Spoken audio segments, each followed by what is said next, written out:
ऐसे भगवान की लीला का वर्णन सुनने के लिए हम सभी यहाँ पर श्रीमद् भागवत महापुराण को केंद्र में रख करके आज सत्संग कर रहे हैं।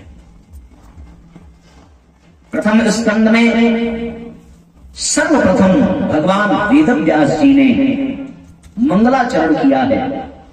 तीन व्यक्ति हैं, एक तो भगवान वेदव्यास जी, दूसरे भगवान सुखदेव और तीसरे सूत पुराणी, जो नैमिषारण्य में 88,000 ऋषियों के बीच शौनकादि ऋषियों को श्रीमद् भागवत का पारायण करवाते हैं और उनको भगवान की कथा सुनाते हैं। ये तीन हैं। इन तीनों के तीन अलग अलग मंगलाचरण हैं। इन तीनों की बड़ी विशेषता है। श्रीमद् भागवत महापुराण की रचना करने वाले भगवान वेदव्यास जी ने जो भगवान की स्तुति की है, वो स्तुति है, उन्होंने जो भगवान के गुणों की वर्णन किया है, जो भावपूर्वक किया है, वो आनंद के लिए किया है। तीन कारण हैं, तीनों के तीन कारण।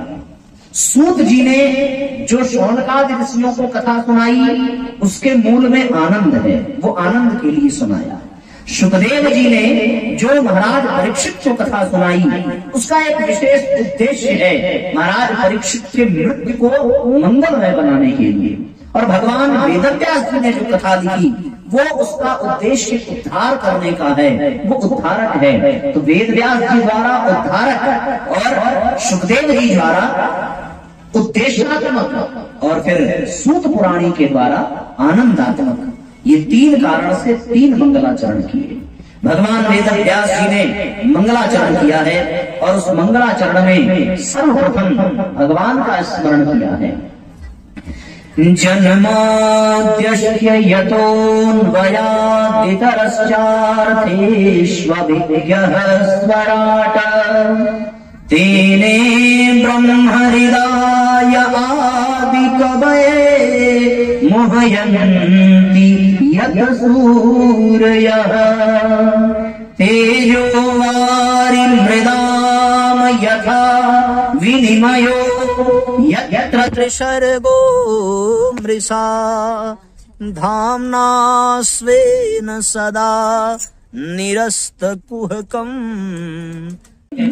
परम धीम भगवान वेदव्यास जी ने मंगलाचरण किया, जो जन्म आदि के कारण हैं, सर्वत्र विद्यमान हैं, सर्वदा विद्यमान हैं, जिन्होंने स्वयं ब्रह्मा जी को भी वेद का ज्ञान दिया है, जिनकी माया रूपी शक्ति से, माया रूपी सत्ता से इस सृष्टि में उत्पत्ति होता है, ये सृष्टि उत्पन्न होती है, जिनकी शक्ति के कारण इस सृष्टि की स्थिति बनी हुई है और जिनकी लीला के कारण ये सृष्टि पुनः उन्हीं में विलीन हो जाती है।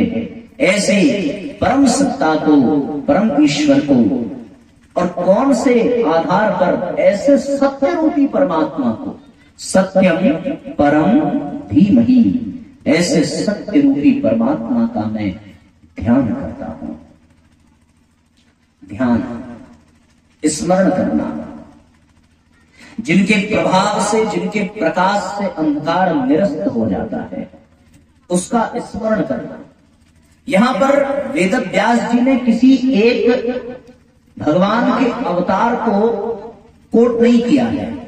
उन्होंने ये नहीं कहा कि रामम परम धीमहि, कृष्णम परम धीमहि, शिवम परम धीमहि या शक्ति पराम धीमहि, ऐसा नहीं कहा। मैं किसका ध्यान करता हूं? मैं ध्यान करता हूं उस परम सत्य का, जो कभी परिवर्तित नहीं होता, जो सर्वत्र है, सर्वदा है, सदा है, हर हर स्थान पर है, उस सत्य का ध्यान करता हूं। अन्य ग्रंथों में आप देखेंगे तो उसमें उन कवियों ने उन ग्रंथों को लिखने से पहले भगवान को प्रणाम किया है, लेकिन भगवान वेदव्यास जी ने प्रणाम नहीं किया है, भगवान का ध्यान किया है। ध्यान करना और प्रणाम करना, दोनों में बड़ा अंतर होता है। तुलसीदास जी ने भगवान को प्रणाम किया है, नमस्कार किया है, लेकिन भगवान वेदव्यास जी ने प्रणाम नहीं किया है, ध्यान किया है। प्रणाम करने का मतलब है अपने हृदय की, अपने मन की, अपने दिल की बात भगवान से कहना। इसको प्रणाम कहते हैं, इसको प्रार्थना कहते हैं। लेकिन ध्यान करने का तात्पर्य है कि भगवान के दिल की, भगवान के मन की बात को सुनना। अपनी कहना ये प्रार्थना है, ये प्रणाम है, और उनकी सुनना ये ध्यान है। भगवान वेदव्यास जी ने अपना नहीं कहा है, प्रणाम नहीं किया है, प्रार्थना नहीं की है, बल्कि ध्यान किया है। और ध्यान के कारण जब वो समाधि में पहुंचे हैं, तब जाकर के उन्होंने भागवत को लिपिबद्ध किया है। इसलिए भागवत में कहा जाता है कि ये समाधि भाषा का ग्रंथ है। बिना किसी गुरु का आश्रय किए भागवत के अर्थ को आप ठीक ठीक समझ नहीं सकते। इसलिए समाधि भाषा में लिखा गया यह ग्रंथ भगवान के ध्यान के कारण इस धरती पर अवतरित हुआ है। और ध्यान से प्राप्त इस ग्रंथ को जन जन तक पहुंचाने का काम स्वयं ब्रह्मवेत्ता ब्रह्मानंदी शुकदेव ने किया है। उस ध्यान का परिणाम है ये भागवत, जो समाधि में वेदव्यास जी को प्राप्त हुआ। तो एक बार सूत शौनकादि ऋषियों के मन में आया कि हम सभी सहस्त्र वर्षों तक सत्संग करें, लेकिन इतने लंबे समय तक कहां पर सत्संग किया जाए? कोई स्थान चाहिए, कोई समय चाहिए। हम लोग भी शहरों में कोई रैली वगैरह निकालते हैं तो पहले अनुमति लेनी पड़ती है, सरकार की अनुमति लेनी पड़ेगी।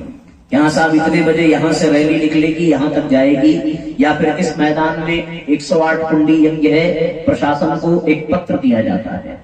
उसी तरीके से सूत शौनकादि ऋषियों ने कलिकाल में एक पत्र लिखा ब्रह्मा जी को कि भगवान हम सत्संग करना चाहते हैं, सत्संग प्रधान अनुष्ठान करना चाहते हैं। और क्रम ये बनाया कि सवेरे यज्ञ होगा और शाम को सत्संग होगा। सत्संग में हम सभी आपस में ऋषिगण मिलकर के बातचीत करेंगे और फिर हम उस ज्ञान की धारा में बहते हुए ज्ञान यज्ञ करेंगे। भागवत का भी पारायण कई तरीके से होता है। कहा गया है कि एक राजस क्रम है जो 1 सप्ताह का होता है। राजस क्रम यानी ब्रह्मा जी का, ब्रह्मा जी 1 सप्ताह का पारायण करते हैं। ये ब्रह्मा का नियम है।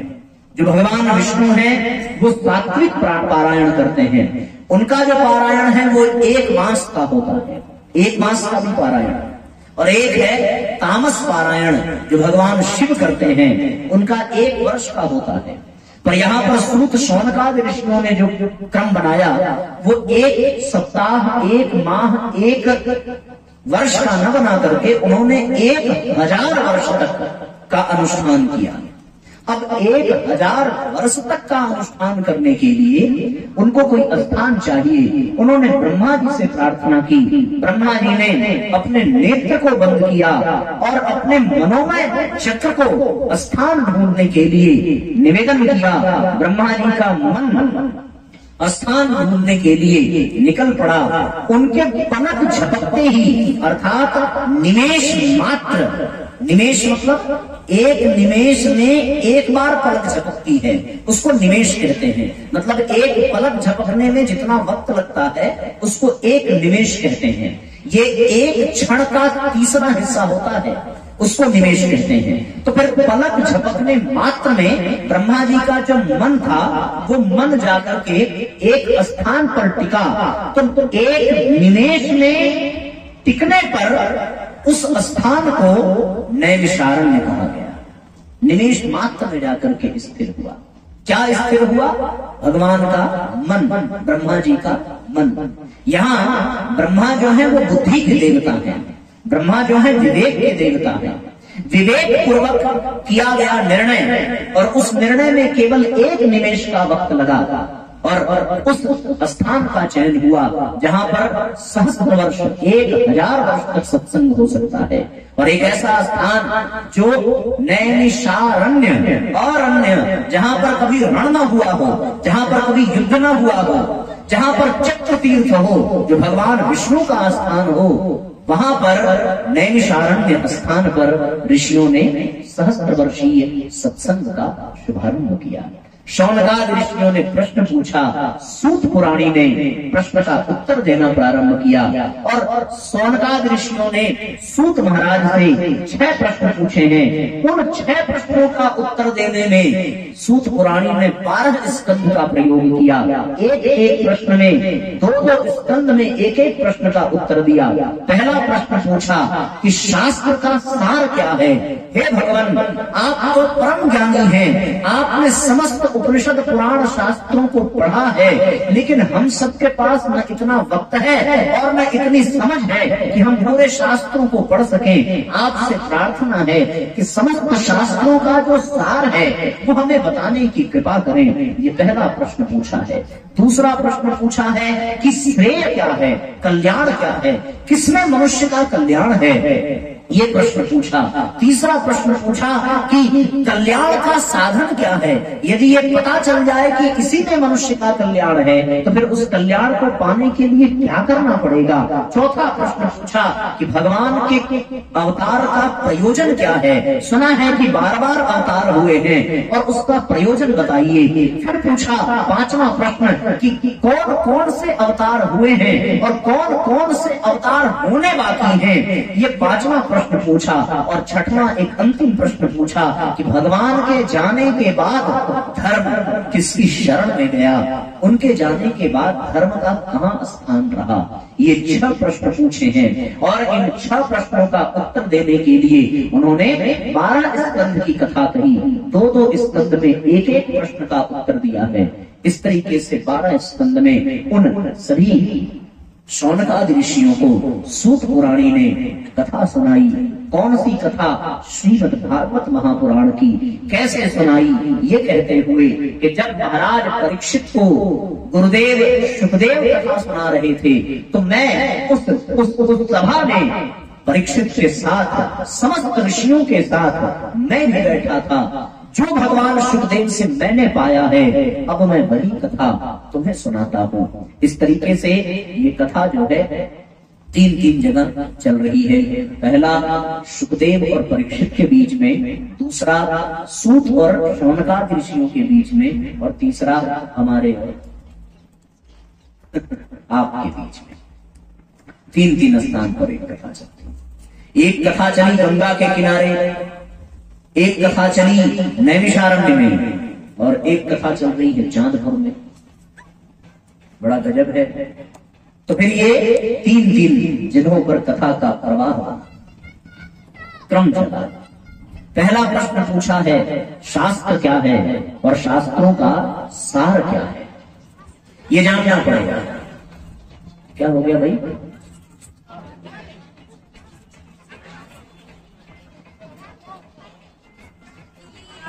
अच्छा, छिपकली है। भाग्य बनाओ की छिपकली है। बोलेंगे साहब तो लड़की बुरी थी, और यहाँ सांवली सूरत वाला पूरी दुनिया को नचा रहा है।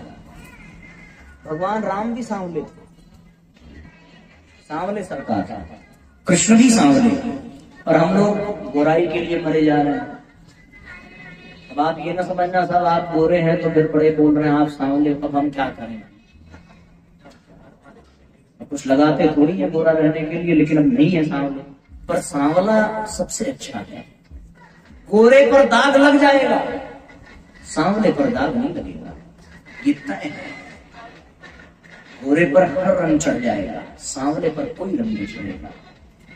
सांवला तो फिर भी गनीमत है, कृष्ण तो काले हैं, काले। कृष्ण यानी काला।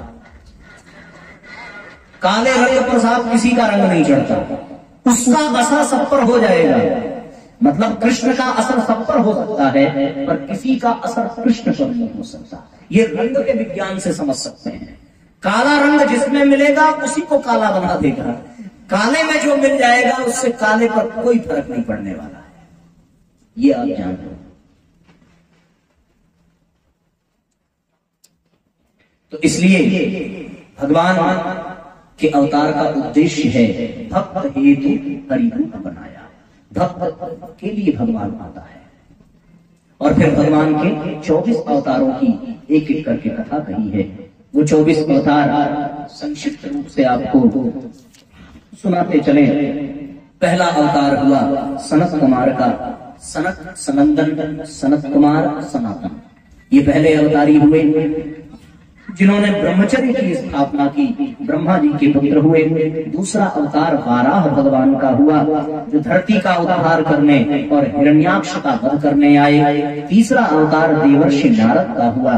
देवर्षि नारद के रूप में भक्ति मार्ग की, भक्ति सूत्र की स्थापना की भगवान ने। चौथा अवतार नर नारायण का हुआ जिसमें उन्होंने तप के सिद्धांत को रखा और बद्रिकाश्रम में नर और नारायण नाम के 2 पर्वत जो आज भी तप कर रहे हैं। पांचवा अवतार भगवान कपिल का हुआ जिन्होंने सांख्य शास्त्र का वर्णन किया। माता देवहूति और कर्दम ऋषि के सहयोग से पुत्र की प्राप्ति हुई और वो कपिल भगवान सांख्य शास्त्र का स्थापना करते हैं, प्रतिपादन करते हैं। छठवां अवतार भगवान दत्तात्रेय का हुआ जिन्होंने प्रहलाद, अदर्भ, यदु आदि को उपदेश दिया। इसी यदुवंश में भगवान कृष्ण का प्राकट्य हुआ। सातवां अवतार यज्ञ नारायण के रूप में हुआ जो रुचि ऋषि और आकुति से उत्पन्न हुए। आठवां अवतार ऋषभ देव का हुआ जो नाभिराजा मेरु देवी के गर्भ से प्रकट हुए और जैन धर्म के प्रथम तीर्थंकर कहलाए। नौवां अवतार भगवान पृथु का हुआ जिन्होंने राजा के धर्म का पालन किया, राजा के धर्म की स्थापना की। पृथु से पृथ्वी बनी, पृथु से पृथ्वी बनी। जैसे द्रुपद से द्रौपदी बनी, द्रुपद से द्रौपदी बनी, जनक से जानकी बनी, जनक से जानकी, द्रुपद से द्रौपदी, उसी तरह पृथु से पृथ्वी। ये ऐसा, ठीक है ना। रघु से राघव बने, यदु से यादव बने, ठीक। भृगु से भार्गव बने, उसी तरह मनु से मानव। हम लोग मनु की संतान है। ये श्रृंखला निकल करके आती है। तो पृथु से ही पृथ्वी बनी। मत्स्य अवतार हुआ 10वां जिन्होंने सत्यव्रत मनु और ऋषियों आदि बहुमूल्य संपदा को लेकर के उनकी रक्षा की जल प्रलय के समय में। 11वां अवतार कूर्म का हुआ, कक्षप अवतार धारण करके समुद्र मंथन में मदराचल पर्वत को अपने पीठ पर धारण किया है। 12वां अवतार धन्वंतरी का हुआ जिन्होंने अमृत कलश लेकर के देवताओं को अमृत पान कराया। 13वां अवतार मोहिनी के रूप में हुआ जिन्होंने दैत्यों को छल करके देवों को अमृत प्रदान किया। 14वां अवतार भगवान नरसिंह का हुआ जिन्होंने प्रहलाद की रक्षा की और हिरण्यकश्यप का वध किया। 15वां अवतार वामन का हुआ जिन्होंने 3 पग में पूरी सृष्टि को नाप लिया और राजा बलि का उद्धार किया। 11वां अवतार भगवान परशुराम का हुआ जिन्होंने 21 बार इस धरती को क्षत्रिय विहीन किया और अन्यायियों अत्याचारियों से सृष्टि की रक्षा की। उसके बाद 17वां अवतार भगवान वेदव्यास का हुआ जिन्होंने ज्ञान की धारा बहाई। 18वां अवतार भगवान राम का हुआ जो दशरथ और कौशल्या से इस धरती पर आए, रावण का वध किया, मर्यादा की स्थापना की। 19वां अवतार बलराम के रूप में हुआ जो माता रोहिणी के गर्भ से आए और कृष्ण के बड़े भाई के रूप में इस धरती पर विद्यमान हुए। 20वां अवतार स्वयं भगवान श्री कृष्ण का हुआ जिन्होंने धर्म की स्थापना की, प्रेम अवतार के रूप में इस धरती पर प्रेम की धारा बहाई। 21वां अवतार भगवान बुद्ध का हुआ, ऐसा ही हमारे सनातन धर्म में माना जाता है। 22वां अवतार कल्कि का होगा, ये अन्य पुराण कहते हैं, पर प्रज्ञा पुराण ये कहती है कि भगवान का 22वां अवतार प्रज्ञावतार के रूप में हो चुका है। ये इस बात का प्रमाण मिलता है। तो गायत्री परिवार के और परम पूज्य गुरुदेव के दृष्टिकोण से देखें तो 22वां अवतार हो चुका है। और अब प्रज्ञा पुराण होता तो फिर उसकी कथा सुनाते। यद्यपि वो कथा भी इसमें सुनाई जा सकती है, तो यदि संयोग बना और एक क्रम बन गया तो बिल्कुल उसको प्रज्ञावतार की भी घटना आपको सुनाएंगे। और 23वां अवतार स्थूल व्यक्ति के रूप में जगह जगह जो प्रतिभाएं विद्यमान हैं वो सब भगवान का अवतार ही हैं। नाना प्रकार के अवतार हो चुके हैं और असंख्य अवतार होते रहते हैं। भगवान की यह अवतार प्रक्रिया हर जगह हर समय चलती रहती है। इस तरीके से 24 अवतारों का विस्तृत वर्णन 12 स्कंद की इन कथाओं में भगवान सूत पुराणी ने सुनाया है। सारे प्रश्नों का उत्तर देने के पश्चात एक प्रश्न पूछा है शौनकादि ऋषियों ने बीच में। अभी एक प्रश्न का उत्तर रह गया कि उनके स्वधाम गमन के पश्चात धर्म कहाँ गया। इस प्रश्न को बताने से पहले ही शौनकादि ऋषियों ने प्रश्न किया कि भगवान जिस महाराज परीक्षित के सभा में आपने बैठ करके सुखदेव मुनि से गंगा के तट पर कथा सुनी थी, उनके बारे में बताइए कि उनको गंगा के तट पर क्यों जाना पड़ा। उनके द्वारा सुना है कोई अपराध हो गया था, उनको भागवत की क्यों आवश्यकता पड़ी। इस बात को जानने के लिए हम लोग व्याकुल हैं। इस कथा को सुनाते हुए सूत पुराणी ने कथा प्रारंभ की कि एक बार की बात है। उसका थोड़ा सा हिस्सा आप सबको कल हमने सुनाया था कि भगवान ने पांडवों को विजय दिलाई, राजसूय यज्ञ किया और राजसूय यज्ञ में धर्म की स्थापना हुई। महाराज युधिष्ठिर चक्रवर्ती सम्राट बने और जैसे ही चक्रवर्ती सम्राट बने भगवान अब हस्तिनापुर से जाने लगे। जब वो जाने लगे तो फिर उनके जाते हुए उन्होंने जाते समय एक बड़ा अजीब सा दृश्य देखा और वो अजीब सा दृश्य वही कि उत्तरा दौड़ती हुई आई और दौड़ते हुए आकर के भगवान के चरणों में गिर पड़ी, प्रार्थना करने लगी कि प्रभु मेरी रक्षा करें, मेरी रक्षा करें। पूछा क्या दिक्कत है। देखा भगवान ने कि अश्वत्थामा ने ब्रह्मास्त्र चलाया है। प्रश्न ये उठता है कि जिसके पति अभिमन्यु जैसे वीर के पर्वत दुनिया में नहीं रहे, लेकिन उनके ससुर अर्जुन जैसे धनुर्धारी तो थे। 5 ससुर 5 पांडव। गदा युद्ध में भीम से कोई मुकाबला करने वाला उस वक्त नहीं था, बलराम को छोड़ करके। धनुर्धारी कर्ण का वध हो चुका था, तो फिर अर्जुन के सिवा अब कोई धनुर्धारी इस सृष्टि में नहीं था। भाला चलाने में युधिष्ठिर जैसा कोई नहीं था, तलवार चलाने में नकुल और सहदेव जैसा कोई नहीं था। फिर भी वो सहायता के लिए कृष्ण के पास दौड़ी। रथ पर भगवान ने केवल एक पैर रखा था, दूसरा जमीन पर ही था। इतने में वो जाकर के चरणों में गिर पड़ी। किसी ने पूछा उत्तरा से कि तुम्हारे परिवार में इतने बलशाली लोग, लेकिन इतने बलशाली लोगों के बावजूद भी तुमने अपने ससुर से न कह करके अपने पति के मामा से कहा। ये तो परिवार की बेइज्जती वाली बात है।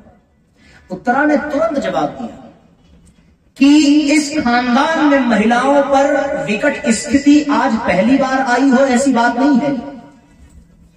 इसके पहले भी बार बार आती रही है और जब जब आई है तब तब ये 5 पांडव सर्वसमर्थ होते हुए भी किसी काम के नहीं निकले। इसलिए जो हर बार सहायता करते आए हैं, जो निर्बल के भी बलराम हैं, उनको पुकारने में यदि विलंब कर दिया तो फिर जीवन संकट में आ जाएगा। और मैं नहीं चाहती कि जीवन संकट में आवे। यदि जीवन संकट में आ गया तो पांडवों का वंश समाप्त हो जाएगा। यदि पांडवों का वंश समाप्त हो गया तो फिर इस धरती पे इनके वंश को आगे बढ़ाने वाला कोई नहीं होगा। इसलिए त्राहिमाम करते हुए वह देवी पहुंची है और पहुंच करके केवल और केवल भगवान कृष्ण से ही प्रार्थना की है कि हे गोविंद, हे गोपाल, मेरी रक्षा करो, मुझे बचाओ। अश्वत्थामा ने केवल और केवल क्या किया है, ब्रह्मास्त्र का प्रयोग किया है और ब्रह्मास्त्र के प्रयोग के कारण हम विकल हैं, व्याकुल हैं, रक्षा करो। भगवान ने सुदर्शन उठाया है, सुदर्शन उठा करके प्रहार किया है और प्रहार करते ही अश्वत्थामा का ब्रह्मास्त्र पराजित हुआ, निरस्त हुआ। निरस्त होते ही उत्तरा के गर्भ की रक्षा भगवान ने की है और भगवान के रक्षा करने के कारण उत्तरा को भगवान की माता बनने का सौभाग्य प्राप्त हुआ। जैसे ही उत्तरा के गर्भ में भगवान को परीक्षित ने देखा, मतलब उस संतान ने देखा, वह अत्यंत सौभाग्यशाली जो गर्भ में ही भगवान के दर्शन कर सका और भगवान का दर्शन करके अपने जीवन को धन्य बना सका। तो फिर उत्तरा ने फिर वो गीत गुनगुनाया, सुनेरी मैंने निर्बल के बलराम, सुनेरी मैंने निर्बल के बलराम, सुता निर्बल आदि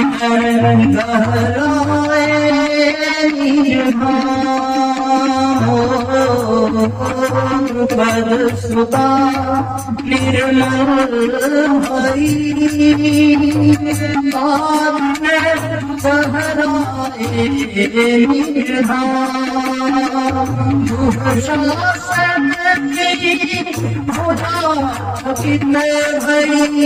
बसन रूप श्याम, सुनेरी मैंने निर्बल के बलराम, सुनेरी मैंने निर्बल के बलराम, द्रुपद सुता निर्बल भई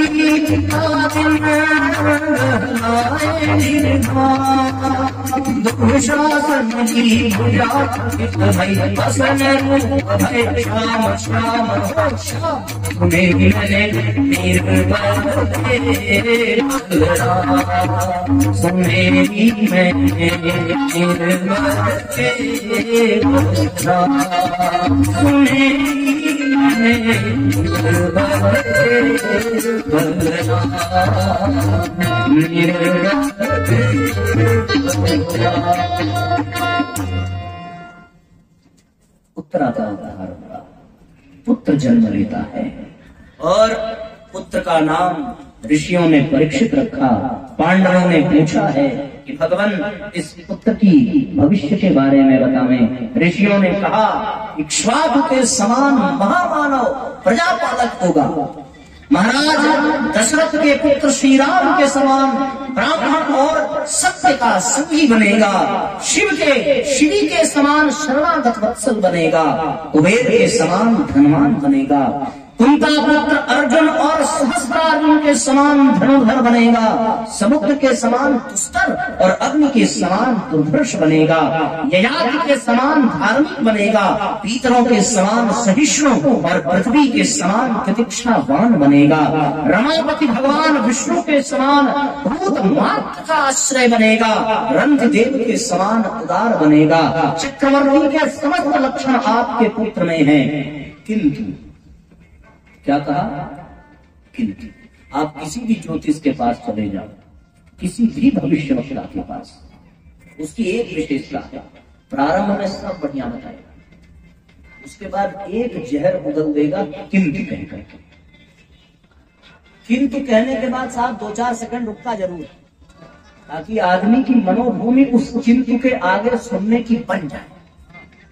और फिर ऋषियों ने भी कहा किंतु एक अनहोनी घटेगी इसके जीवन में, किसी ब्राह्मण के श्राप से श्रापित होकर के एक नाग के काटने के कारण इसकी मृत्यु होगी। अब सारे पांडव विकल हुए कि जब ये सब ब्राह्मणों का सम्मान करेगा तो फिर कोई ब्राह्मण इसे श्राप क्यों देगा। ऋषि ने मुस्कुराते हुए कहा कि ये भगवत कृपा पात्र है, यदि ब्राह्मणों का श्राप भी मिलेगा तो उसमें भी इसका कल्याण होगा। इसलिए हे पांडवों निश्चिंत रहना, जिस भगवान ने गर्भ में इसकी रक्षा की है उसमें भी तो किसी ब्राह्मण ने प्रहार किया था। अश्वत्थामा गुरु द्रोण का पुत्र था, तो ब्राह्मणों के सेवा करने के बावजूद भी पैदा होने से पहले ही इसके लिए ब्राह्मण बड़े अक्षगुण हैं। तो ब्राह्मण ने ही प्रहार किया उस समय ब्रह्मास्त्र का, और वो अस्त्र ब्रह्म था, वो अस्त्र ब्रह्म था, ब्रह्मास्त्र यानी अस्त्र ब्रह्म, वो ब्रह्मास्त्र था। तो एक बार ब्राह्मणों के द्वारा, ये अस्त्र ब्रह्म के द्वारा प्रहार किया गया, और जब ये आगे चल करके ये फिर ब्राह्मणों के द्वारा प्रहार किया जाएगा, पर उसमें अस्त्र ब्रह्म नहीं होगा, उसमें शब्द ब्रह्म होगा, और फिर उसी श्राप के कारण इसे मृत्यु मिलेगी। आगे समय बीता, परीक्षित बड़े हुए, उनको राज्य सौंपा, पांडव स्वर्गारोहण के लिए निकल पड़े।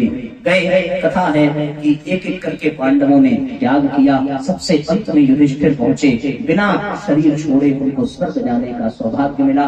कथा आप सबको पता है। क्रम आगे बढ़ा। परीक्षित एक बार शिकार करने के लिए जाते हैं, और शिकार करते समय उन्होंने एक बड़ा विचित्र सा दृश्य देखा, और विचित्र सा दृश्य यह देखा कि यही सब दृश्य है देखने को मिलता है भैया। न आंखें सुरक्षित हैं, न नाक सुरक्षित है, न मुंह सुरक्षित है। मानते हो? नाक में घुसा जा रहा है, आंख में फुटकी जा रही है, वो भी खतरे में है। तो ये जमाने समय समय की बात है प्यारे, इसीलिए हम लोगों को निर्बल के बलराम